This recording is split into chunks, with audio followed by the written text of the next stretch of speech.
Hello, good afternoon. The broadcast is now starting. All attendees are in listen-only mode. Good morning, good afternoon, good whatever it may be in your part of the world. I thank you for joining the Chapman Group today to talk about some expectation that today's strategic accounts are having on you as strategic suppliers and the strategies in which you all can employ in some initiatives, tactics, and other ways that you and your teams can exceed those expectations. We have the privilege to have the esteemed Dennis Chapman Sr. on the call. He is the president and the founder of the Chapman Group and has been helping organizations exceed the expectations of their strategic accounts for over 25 years, so he may not admit that he's that long in the tooth, but it's days like these where that experience becomes invaluable. And so you'll be lucky to hear from him shortly. I am Denny Chapman. I am the guide. I am also going to keep a pulse on the audience and what's happening out there to let you know if you have any questions. On the right-hand side, you will see a chat window, and you will have the ability to send any of those questions, thoughts, comments, or concerns my way, and we will do our best to answer all of the questions that you have before the end of the webinar today. We have about 30 to 40 minutes of content packed into the next 15 or 20 slides for you, and think that you're going to get a lot of good stuff, but if anything comes of it and we don't cover it, we'll try and get back to you after the webinar. One more final piece of administrative stuff, and I'll let you get to the good things. You can find all of our webinars, all of our resources, and also information about ways that you can optimize and exceed strategic account expectations on our website, which is at www.chapmanhq.com. It's on the lower right-hand corner of the screen you see there. And if you click on our Resource Center, there is a whole lot of free resources, webinars, white papers, ebooks that you can download and utilize to help build stronger relationships and hopefully grow greater revenues and profits inside of your best customers. So without going into too much detail of the presentation, I'm going to bring Dennis up here shortly, and he's going to talk to you about, we have a service called LoyaltyProfessional that has been surveying strategic accounts and key relationships for about the last decade. And so we have hundreds, if not thousands, of data points from contacts and relationships not unlike your own that have given us what they believe are their top expectations that they have from their suppliers. And we've taken those and tried to generalize them a bit for you and make them more cross-industry applicable, and then attribute some strategies to that. So these are expectations straight from the key decision maker, key stakeholders' mouths that they're asking of you to provide. And I'm now going to hand over the mic to Dennis, who's not only going to highlight those, but also the strategies that you can employ to exceed those expectations. Dennis, the floor is yours. Denny, thank you very much. And welcome to everyone on today's webinar. I'm very appreciative of your attendance and the opportunity to share things, as Denny has referenced, we've learned over the years. Certainly in that 10 to 15 years that we've been doing voice of the customer feedback, we've heard quite an array of feedback. Today we're going to focus on what we see as pretty continuous standard feedback. And by the way, kudos to those on the phone, because I think that anytime you have people that take time out of their busy, hectic, valuable schedules for this kind of education or learning, it sets a good tone that you're trying and striving to be the best. And today's topic, what could be more important than really understanding our customer even better than ever before, so that we actually engage more effectively and in line with them as much as possible. So as we look at today's topic, the first thing I'd like to share, I have words up there on the screen now saying knowing, having the right strategy and action. Today, that's sort of today's theme. I got to know first and then have a strategy to take the right action, okay? A little story before we review the agenda, but I have two friends of mine who had some work done on their house. I would say, I'll call them additions or extensions to their homes. One used a sort of somewhat recommended builder, and another used a very highly recommended organization. And the first story didn't come out too well because the builder did fairly good craftsmanship as you would expect, and did the addition and built it. But when they were really finished, the actual room that was added was nowhere near, per my friend's feedback, what they expected, and whether the layout, the design, the actual materials, etc. It was much different than what they had envisioned in their mind. The second friend of mine did one with a builder who actually was a little more methodical and met multiple times with the homeowner and actually drafted plans and blueprints and had these milestone checkpoints throughout the process.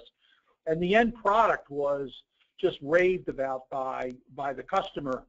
And I think the main difference is that by having that feedback and that information from their customer throughout the process, the second builder was able to really exceed the expectations of their customer. And I think today's agenda is formatted in such a way for us to think about that, because we're going to talk a little bit about maybe the differences in the customer's world and the supplier world.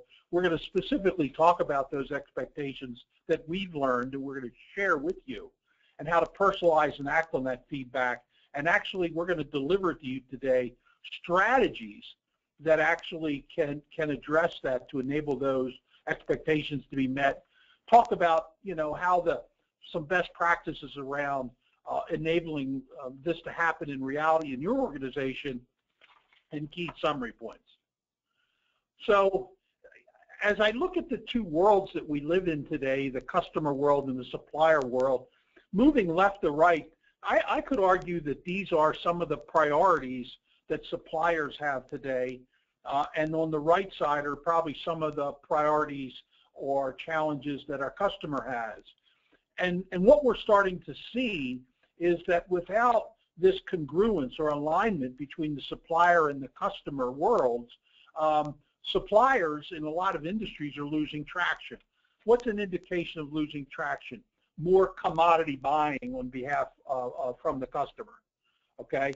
And when that happens, as we look on the bottom of our chart and we move from right to left, we see as those practices become less and less relationship focused, there's a lower degree of loyalty that we see, because the supplier is not as aligned as they were to the priorities of the customer world. So what we know is how to know. We got to first, how do we know those expectations? And we talk about triangulation as one of those ways. And triangulation is, if you really took at the center of this chart and said, that's our strategic account plan, or the information we have about our customers, we certainly get that from our internal voice, our employees and account team. We certainly can get some of that to the bottom right from the industry. But really what we need the most is the external voice of our customer, that feedback. And we don't need really satisfaction feedback, because satisfaction feedback, what we know, is really a moment of time. And it's really somewhat event-driven.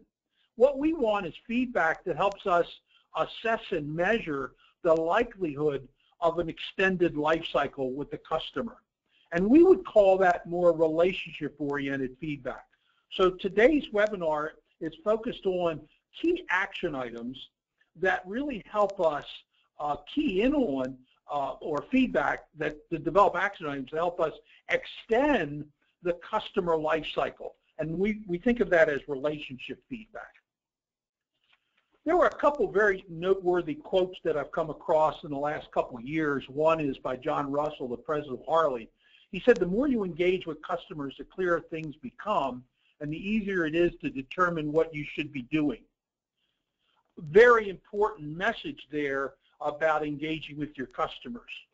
The second is important as a business trend or practice, is that what we're seeing in the B2B world is that a lot of customers are maybe 60% through the sales cycle before engaging with a salesperson.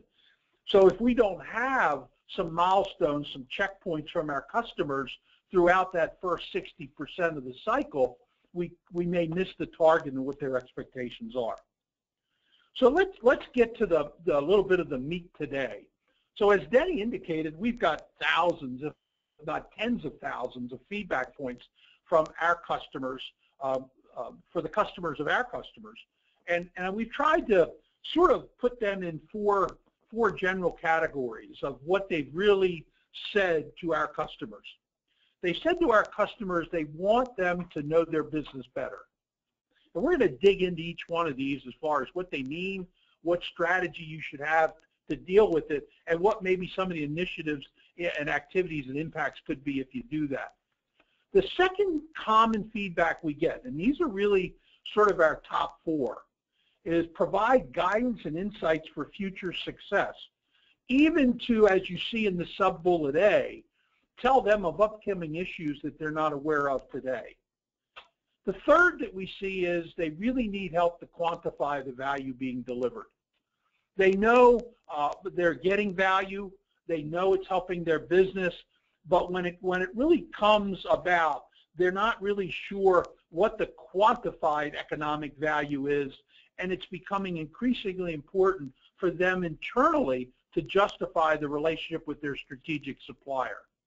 And fourth is they really would appreciate that their supplier be more what we would call client-centric, instead of the opposite, obviously, is supplier-centric. And there's a significant difference there. So these four are what I'd like to dig into today in a little more detail. So let's talk about this whole thing about knowing their business better. What they're really saying, as we look at the interpretation of this feedback point from our professional services surveys that we've gotten, is they really are having an in-depth working knowledge of their markets, their customers, their business processes, challenges, and opportunities. They want their suppliers more so than ever to know these with them without extensive exploration. And we live in a world of available information. So whether it's through the web, whether it's through relationships, whether it's through publications, they really expect their suppliers to know this, because their understanding is unless their supplier knows this, it's going to be very hard for any strategic supplier to meet their needs or demands. Now, so what do we do? So one of the recommended strategies that we might suggest is, as a business, is to have a strategy or a priority in our customer management program or process is to excel at customer business knowledge. And basically incorporate customer marketing and product management into the collaborative business planning sessions as well as other like resources of the supplier. So we want to become the milestone, the checkpoint, the model for understanding our customer unlike any other supplier they work with today. We want to become extraordinary. How do we do that? These are ways that we possibly could excel at becoming extraordinary at understanding customer business knowledge. One way is a recommended way is to have a high, wide, deep relationship network. That really exposes us to a lot of different kinds of people, functions within our customer organization. And their information points. Every data point, every relationship point that we have is an information point that helps us excel at customer business knowledge. As simple as it sounds, we could just have a voice of the customer program, not a satisfaction program. We could have a voice of the customer program where we're getting relationship feedback so that we really know to support the high, wide, and deep what our customer is thinking about doing before they actually do it. A third initiative we might want to consider in this strategy is to actually do collaborative team account planning. And it's really engaging all my cross-functional team members around monthly or quarterly checkpoints about who knows what about this customer, not just from sales or account management, but product management, from marketing, from customer support, from finance, from product management. And here's a very important piece. Why not, at the right intervals, include the customer on that team? Have the customer include their feedback in addition to the Voice of the Customer program to present the State of the Union as they see it. And a fourth recommended initiative or activity is simply more formalized external business reviews with key customer stakeholders. And a business review is beyond an operational review. A lot of suppliers today, it's very common practice to go out and meet with their customers and talk about the quality being delivered, the pricing, how much they're buying, what they're buying. I would call that more tactical or operational reviews. Here I'm talking about business reviews where there's a sharing of the vision, the strategic direction of where both the customer and the strategic supplier are going, so they all end up on the same train tracks moving into the future. So these were just several activities or initiatives to support that strategy. The second critical data point we see all the time across the board from the customers of our customers is their customers want their suppliers to provide guidance and insights for future success. They really want them to tell them of upcoming issues that they're not aware of today. Insights into economics, ROI, how they could be more profitable. And in the second paragraph, thought leadership around where they should be heading, whether it be to products, to delivery systems, where they should be heading as the future, as the world evolves, especially in their industry or in the global economy. How do we do that? So a strategy we might recommend that if this was the feedback that you were getting from your customer is to really establish the supplier as a knowledge resource, as an extraordinary, I could add the word extraordinary knowledge resource back to their customer, to the point of being recognized as a valuable thought leader back to the customer. We have some examples in some industries. The pharma industry for years has provided certain doctors, experts in their teams that go out and speak to conferences, that meet with customers, and many of their customers appreciate that as a very valuable component of the relationship. They actually speak to the future of maybe medicine, the future of particular breakthrough drugs. So I think we have a pretty good role model there in how valuable thought leadership can be. We're saying, why not extend that to all industries? All industries probably have these well-recognized thought leaders within the supplier organization that can provide extraordinary insights to the future to their customers.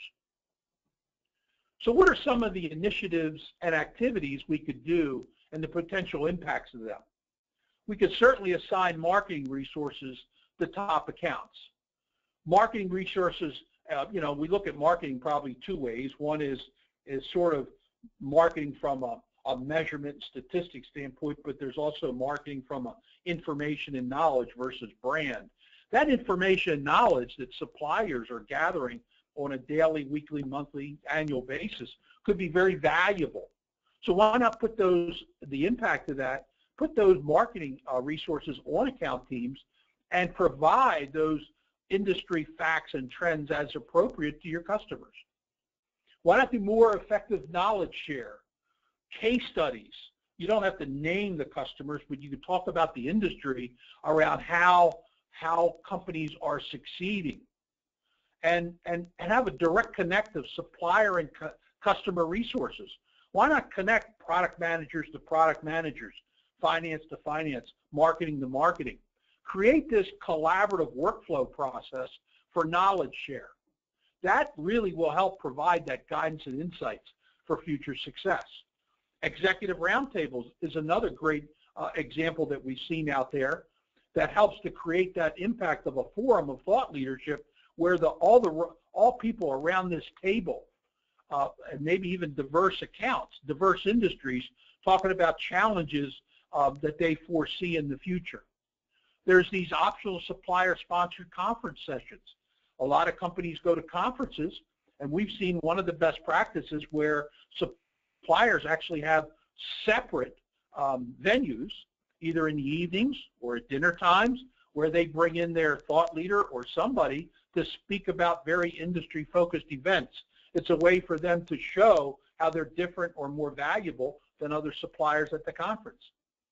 And finally, I've heard things like lunch and learns or events or forums, on-site futuristic forums, where suppliers literally will go on-site to a large customer organization and actually bring in some of their experts and have people stop by during the course of a day, whether it be their lunch hour or breaks or set meetings, and share with them where the industry's going, where they're going, so they can pick up little tidbits of knowledge and expertise. The next data point that we hear quite often is this whole topic around quantifying the value being delivered. I'm going to use a term today, the economic value proposition, the EVP. EVP is the substitute, probably replacement, for what we all grew up learning as value adds. What we know today is it's not enough to talk about the soft values of productivity and brand or communications or impact. We now need to quantify how those things actually are being impacted and delivered by a supplier. So what we're seeing in the feedback from customers of our customers today is they want their supplier to bring to them the methodology, the quantification of how this partnership is having a positive economic impact. And that's why our recommended strategy is to adopt an EVP methodology into your relationship management program. Got to have one. That's what they're saying. These aren't in the order of priorities, these four we're sharing today, but they're certainly in the top 5 that we consistently see. So we're saying they're expecting their supplier. Now they may have, some customers may have their own economic value model. Unfortunately, sometimes it's based on, are they getting the right price for what they're buying? They're not necessarily measuring the 3 critical elements of an economic value proposition: cost reduction, cost avoidance, and revenue improvement. They're the 3 critical things that any supplier should be able to demonstrate, quantify back to their customer, add that together. The sum of those 3 is the economic value proposition. How do we do that? How do we execute this strategy? Some suggestions would be, take the following initiatives, activities. Conduct economic impact studies. We've seen this in some health industries where they actually go in and run test studies that show what a drug or what an instrument might be doing to have an impact on life or quality of life, as well as the expense picture or financial picture of their customer. And then basically enhances the impact realization that there really is relationship ROI, that they're really appreciating, that the customer is really appreciating ROI. Because remember, in the feedback, what they're saying is they need the help of the supplier to justify why they're spending what they are spending with some suppliers. They need the help of the supplier to market within their own organization what they're realizing from a financial impact of why they're buying certain solutions, products, or software, or tools, whatever it might be. Another initiative could be gain agreement on collaborating on EVP, and that is to introduce this concept, this methodology to the customer and say, wouldn't this be a good idea that we make this part of our business reviews? And that we start looking at total value and not just cost of product or service. And that ties together with the third initiative activity we're recommending as part of the strategy, is to incorporate economic value proposition into business planning. When you have those quarterly reviews with your customer, semi-annual, annual, whatever they might be, is that you move beyond just the impact of the product or service you're providing from a pure how that specific product service is impacting them to a higher level of how it's impacting them economically. And then whatever you do relevant to any kind of joint scorecards or measurements to say, are we performing to expectations, is that you actually include economic value proposition into the whole relationship scorecard. Are we really delivering it? Because a strong economic value proposition and demonstration that there is ROI makes the supplier, and this is extremely important, much more relevant, much more financially relevant to the customer. The final voice of the customer feedback point that we hear a lot today is the wish or desire for suppliers to be much more client-centric. And a little very simple definition of that is what they're really saying here by looking at comments and the details around it is they wish that the customer's priorities and needs are positioned on an equal plane as the suppliers, discussed as part of the relationship and acted on in the same way through some kind of quality-oriented delivery system. I never forget years ago I was in a meeting in a chemical industry client, and I heard an executive say, next year we're going to sell X million pounds of blue, I'm simplifying this, regardless of what the customer needs and is buying. Very supplier-oriented priority strategy. To no one's surprise, that initiative failed miserably. However, it was a very costly initiative for the supplier because it affected manufacturing, it affected sales, it affected marketing, and when it failed, it was some catastrophic financials aligned to that failure, instead of knowing what the customer's priorities, what they're going to buy for the future were, to line up to that. So what we would suggest as a strategy to be much more customer-centric is to start thinking about creating loyalty, establish loyalty between customers as it relates to assessing the relationship, tying back to what I said probably about 20 minutes ago. We really want to look high, wide, and deep at what we're assessing when we get feedback so that we have practices like the voice of the customer as well as customer personal involvement interviews and meetings so that we can act on the right kind of feedback and then share it back. We call that closing the loop. Share it back. Another example that's being used today, there are companies we work with today that are adopting a loyalty metric across their whole organization. It's a benchmark at the executive leadership to say, are we improving the relationship? Now, they're not all calling it a loyalty metric. Some are calling it a relationship metric.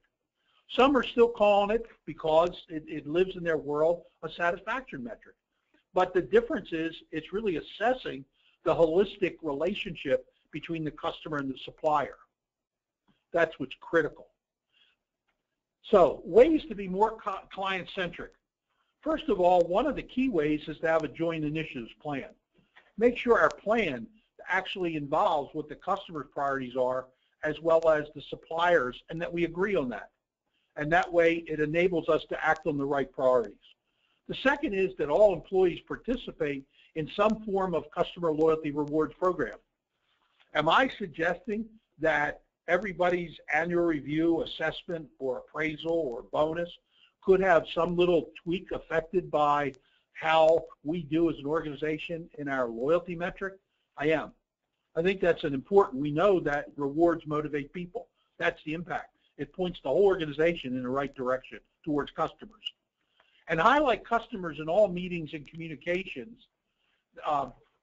Start every meeting. I was with a customer not long ago. The meeting started with, hey, let's always tell a success case about what we've learned about a current customer today.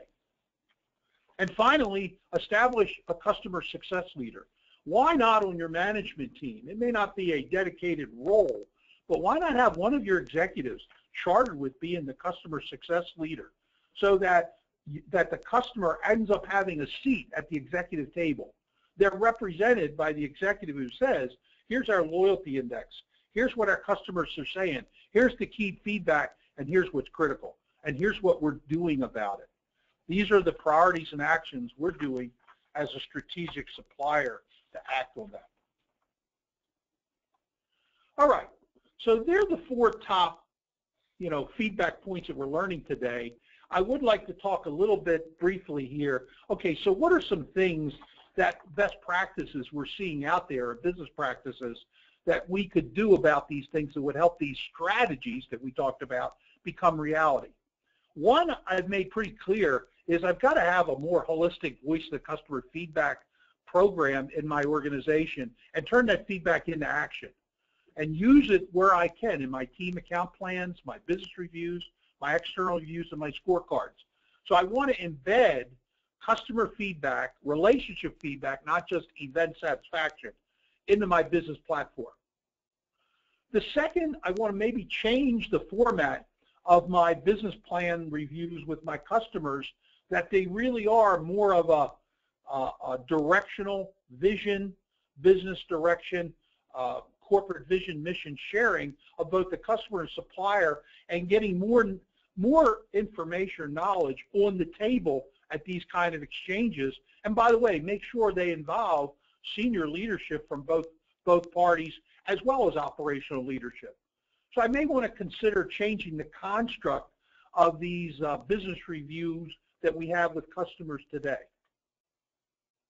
A third recommendation is, do I really have, I hate to call it a form, but some kind of documentation that I can bring with me to my customer to say, this is what you've said to us, sort of that key discovery here, and this is what we've taken from that, and this is what we've said to you and what we've taken from that, and we now agree that these are sort of goals we should both work on, and these are what we're both going to do, the customer and supplier, relevant to those goals, and this is when we're going to get it done by, and if we do this, do we both agree this would be the positive economic impact? So having some kind of strategic initiatives work process flow form or document within the relationship is critical. That is actually representative of the exact feedback from our customer. And then obviously, wherever possible, wherever practical as well, is to incorporate some kind of these action items into some kind of joint and balanced scorecard so that we can quantify where we are or the progress we're making. So we're strongly recommended these are the key feedback expectations of today's customers, strategic customers. This is what we're doing about it. So we should be somehow measuring, are we making progress on that? A lot of companies today talk about that and give it a name of sort of a joint and balanced scorecard.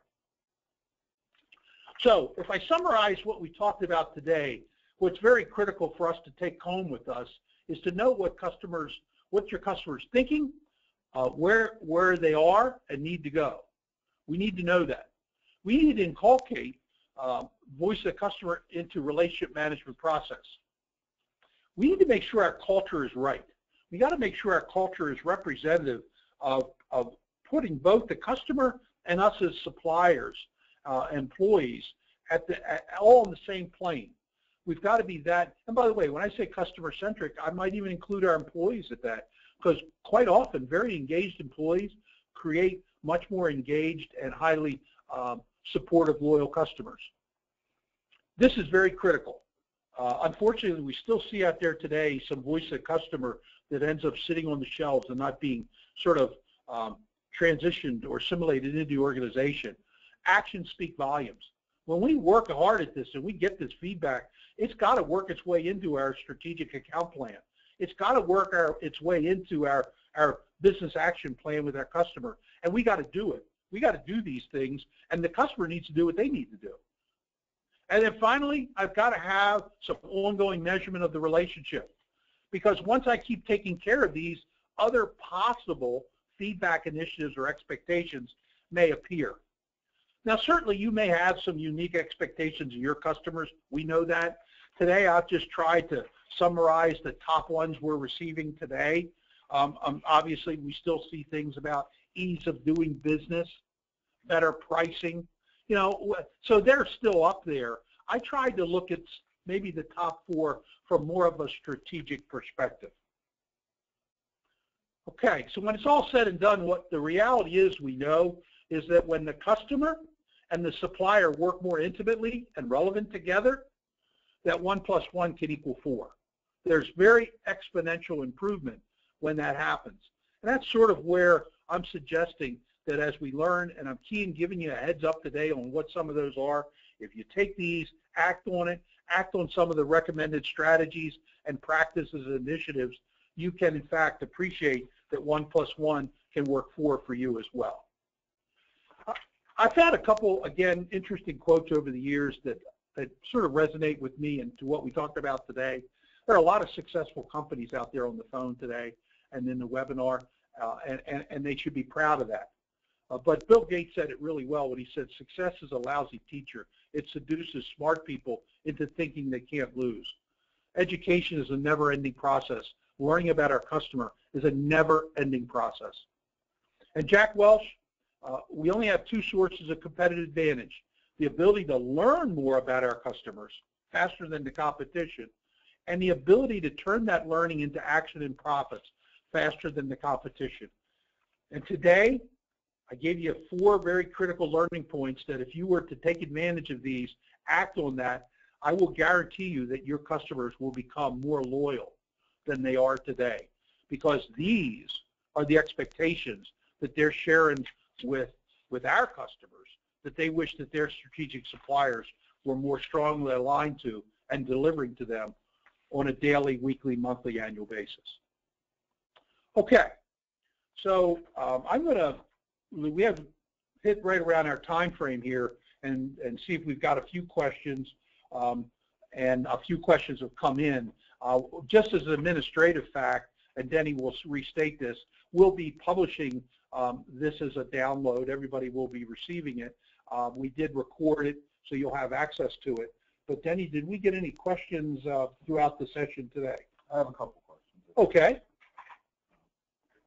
Yeah, I won't rehash what Dennis had just said. If you're on the webinar, you'll get a copy of the slides, and it'll always be on chapmanhq.com in the Resource Center, along with all of our white papers, ebooks, and other downloads you have that can help you become a better strategic account management organization. The first question we have is a 2-parter, and the person wants to know if you could take the time to possibly differentiate between what strategies can be completed by an individual and what might be organizational. Well, so I think, I'll clarify a little, because within the span of their control, when you're going through the PowerPoint, if I'm a Sam, there are some things that I could do, I could implement personally, but there's some of those things that an organization might need to do. Right. So could you highlight maybe the most important or different ones? That's a great question, because it actually keys into an important insight to strategic account management in general. For years, we always heard about things like responsiveness, delivery, availability, expertise, and quite a few of those were sort of personal delivery factors. What we're seeing, however, is much more of a transition to the 4 I gave you today are much more organizational delivery things, which means if you're not set up as really very formalized in some cases or very interactive cross-functional teams, the 4 that I gave you today are much more organizational delivery. It's going to be very difficult, for example, for you as an account manager to create a client-centric culture. It's going to require an organization. It's going to be very difficult for you as an individual to deliver, for example, economic value with the help of your team or marketing or other people to come up with the methodology and algorithms to do that. So for the predominantly what I've talked about today are much more, and there are these business actions that need to be happened from our organization versus maybe the traditional individual actions. I think if I just to piggyback, if I were to highlight, I think everybody and everyone could very much individually know their customers and their relationships better from a personal and a business standpoint. And I think once you do that, you might be able to make them aware of more issues that are coming along. But that's, personal relationship development that you have with inside of your accounts. But Dennis is correct in saying that a lot, being client-centric is an organizational choice. You could decide to do that all you want as a SAM. If the organization doesn't do it, then it'll seep through to the accounts that you have down there. And so one more question. Speaking of the accounts, how much of a commitment do you need from your account/relationships in order to accomplish these strategies? So again, a good question, because it actually touches on something else that's very important. One of the things that quite often is missing in a lot of clients that we engage with is they don't have that formalized segmentation model. as part of an effective segmentation model, when you start looking at who are your strategic accounts, that willingness to be a strategic account, that willingness to be more transparent, to work collaboratively, is probably not the only, but certainly a key component of any segmentation model. So what we are suggesting here is it's going to take the right accounts to do this with. So if they want to be very transactional and commodity oriented, they're still probably good accounts, good revenue, but we may operate differently. What we're talking about today are probably the initiatives that the more collaborative, relationship-oriented customers you'll have your most success with. So this will piggyback into a question that just came in, which is kind of related, like, hub and spoke style. But what do you deem to be, let me read it correctly, what type of insight would you have in terms of the criteria that should be used to qualify a particular customer as a strategic account versus a normal account?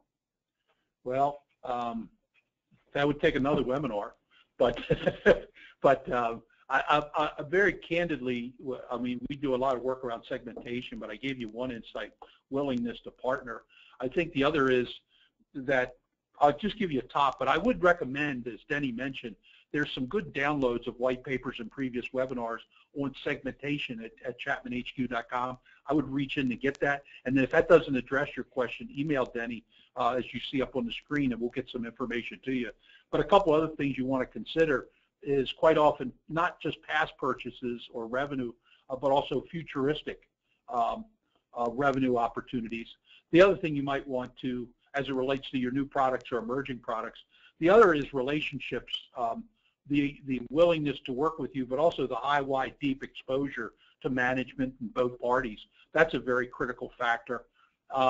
And the other is the alignment from a business practices. By the way, I mentioned that the strategic supplier has to be sort of customer-centric friendly. I would say from a behavior standpoint that the customer also needs to have a culture that is somewhat strategic supplier friendly, that they're willing to work along this kind of program we're talking about. But that's a very short list of we look at two different major factors of financial and relationships, but there's a lot of other details to that. Again, I'm not going to repeat myself, but I would invite you to download some of the information we have on segmentation because it's a very important question. You want to make sure you work with the right accounts. Yeah, there's a white paper called, or ebook called Clients, Customers, and Buyers on the website that will help provide some more information into which the right accounts are, because it's crucial, because if they're not the right accounts right from the get-go, then you're never going to be able to accomplish any strategies to succeed 1 through 4. So it's a good question, and I think now would be a good time to say, based on that, at chapmanhq.com, which is on your screen now, you can find a lot of resources in our resource center that will speak to everything about strategic accounts, from segmentation to building cross-functional teams to profiling SAMs to running business reviews to metrics you should have in your account plan. They're all available to you. And if you would rather me do the searching for you and do the sending and discussion, I have no problem and don't mind. My email address is in the lower right-hand corner, dennychapman@chapmanhq.com. You can just reach out to me directly, and I will help answer any questions and provide any guidance or best practices that I possibly can. I'll reiterate that anybody on the webinar will get a copy of the slides, so don't need to ask for that. We'll be sending them over in the next day or two. And I really wish you all the best of luck at the end of this week, for the end of this month, and look forward to seeing you all online again soon. Great. Thank you very much. Thanks, Eddie. Bye-bye. Bye now.